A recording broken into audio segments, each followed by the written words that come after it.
හයි කොහොමද ඔයාලට beauty වෙත්රුවන්ති YouTube channel එකට ඔන්න ඔයාලා අදත් ආදරයෙන් පිළිගන්නවා. ඉතින් ඉස්සෙල්ලම කියනවා මගේ channel එක subscribe කරලා වීඩියෝ වලට like කරලා comment කරලා යාළුවෝ අතර මේ වටිනා වීඩියෝ share කරලා මාත් එක්ක එකතු වෙලා ඉන්න කියලා ආදරයෙන් ඉල්ලනවා. අද වීඩියෝ එක අරගෙන ආවේ අපි හැමදාම පාවිච්චි කරන ලිප්ස්ටික් එක කොහොමද හරි විදිහට පාවිච්චි කරන්න කියලා දෙන්න. ලිප්ස්ටික් ගන්න අපි ඕනම ගෑල් ළමයි කැමතියි. ඉතින් මේ ලිප්ස්ටික් එක ලස්සනට පෙනුමට වැඩි වෙලාවක් රඳා පවතින විදිහට කොහොමද අපි ලිප්ස්ටික් එක පාවිච්චි කරන්න කියලා දෙන්න තමයි මම වීඩියෝ එක අරගෙන ආවේ. අපි ලිප්ස්ටික් එක ඔහේ නිකන් ගාගෙන ගියාට මේක පැය දෙකක් තුනක් යනකොට මේ ලිප්ස්ටික් එක යනවා. ඒක ඇයි එහෙම වෙන්නේ? ඒ කියන්නේ අපි නිවැරදි ස්ටෙප් වලට අනුව නෙවෙයි ලිප්ස්ටික් එක පාවිච්චි කරන්නේ. ඒ නිසා තමයි එහෙම වෙන්නේ. එහෙනම් කොහොමද ලිප්ස්ටික් එකක් ගන්නෙ? පළවෙනි පියවර ලිප්ස්ටික් එකක් ගන්න කලින් මෙන්න මේ මං කියන ටිප් ටික කරන්න.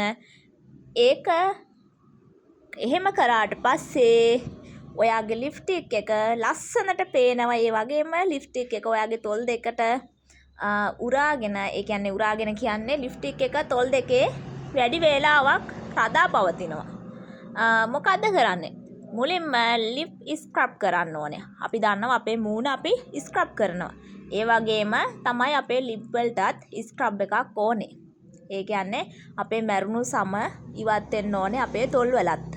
මූණේ වගේම අපේ තොල් වලත් මැරුණු සම තියෙනවා. ඒ නිසා තමයි අපේ තොල් දෙක අවුව පැහැවෙන්නේ, කළු වෙන්නේ, එතකොට වේලෙන්නේ, පැලෙන්නේ, මේ වගේ දේවල් වලට අපේ තොල් ලක් වෙන්නේ ස්ක්‍රබ් නොකිරීම නිසා. මුලින්ම ලිප් ස්ක්‍රබ් කරන්න ඕනේ. ඒක කොහොමද කරන්නේ? ඔයා හැමදාම උදේට දත් මදිනවනේ. ඉතින් ඔයාගේ දත් බුරුසුවට අරගෙන තොල් දෙක මත මෘදුව, ඒ කියන්නේ හරි සියුම්ම එහා මෙහා අරගෙන යන්න. එතකොට නිකම්ම තොල් දෙකේ තියෙන මැරුණු සම ඉවත් කරගන්න පුළුවන්. මෙන්න මේ ටිප් එක තමයි ඔයාගේ තොල් වල තියෙන මැරුණු සම ඉවත් කරගන්න උපකාරී වෙන්නේ. මේකෙන් වෙන්නේ ඔයාගේ තොල් සිනිදු වෙනවා. එතකොට ලිප්ස්ටික් ගල්වන එක ගොඩක් පහසු වෙනවා. ඒ වගේම තමයි ඒ විතරක් නෙවෙයි ලිප්ස්ටික් එක ලස්සනට පේන්න ගන්නවා. දෙවැනි පියවර තමයි ලිප් හොදට මොයිස්චරයිසර් කරන්න ඕනේ. ඒ මොකද්ද? අපේ තොල් දෙකටත් තෙතමනයක් ඕනේ. දෙතොල් නැත්තම් තොල් දෙක වියලීම හේතුවෙන් ඔයාට හොඳ ලිප්ස්ටික් එකක් සාර්ථකව ආලේප කරන්න හැකියාවක් ලැබෙන්නේ නැහැ. ඉතින් අපේ තෙතමනේ පවත්වා ගන්න නම් ඔයාට ලිප් බාම් එකක් ගල්වීම කරන්න පුළුවන්.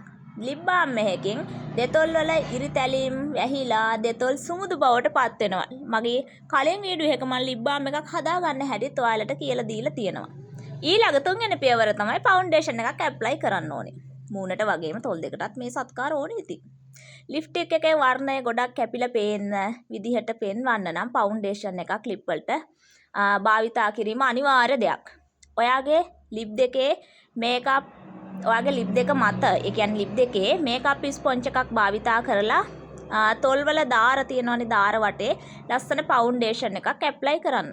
එතකොට ඔයාගේ ලිප්ස්ටික් එකේ පාට හොදට කැපිලා පේනවා. එන්නේ ඒක තමයි ෆවුන්ඩේෂන් එකකින් වෙන්නේ. හතරවෙනි පියවර ලිප් ලයිනර් භාවිතා කරන්න ඕනේ. ලිප් ලයිනර් එකකින් ඔයාගේ තොල් වල ලිප්ස්ටික් ආලේප කිරීමෙන් ක්‍රමවත් බවක් තොල් වලට එකතු වෙනවා. තොල් වල දාර පාට කරගත්තට පස්සේ ඔයාගේ තොල් ඊළඟට වර්ණ ගැන්වීම කරන්න පුළුවන්. පස්වෙනි පියවර තමයි ලිප්ස්ටික් එක ආලේප කරන්න. ඊට පස්සේ ලිප්ස්ටික් එක ආලේප කරාට පස්සේ ඔයා ලිප්ස්ටික් එක ආලේප කරනවා. එතකොට තමයි ගොඩක් ක්‍රමවත් ඔයාගේ දෙතොල් වල පාට ලබා ගන්න පුළුවන් වෙන්නේ. මේක ඔයා කරන්න ඕනේ ලිප් ලයිනර් එක ආලේප කරාට පස්සේ. හයවෙනි පියවර තමයි බ්ලොට් ඇන්ඩ් පවුඩර් කිරීම. මේ දේ නම් ඔයා සමහරට මීට කලින් දන්නෙත් නැතුව ඇති.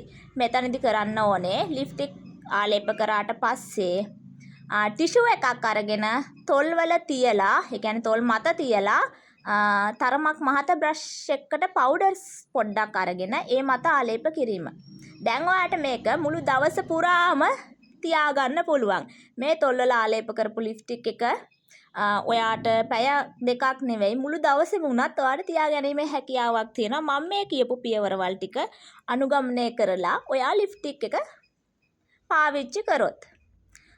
ඊට පස්සේ තමයි ඒ විතරක් නෙවෙයි ඔයා කෑම කෑවට වතුර බිව්වට නම් මේ තොල්වල මේ ගාපු ලිප්ස්ටික් එක ඉවත් වෙන්නේ නැහැ.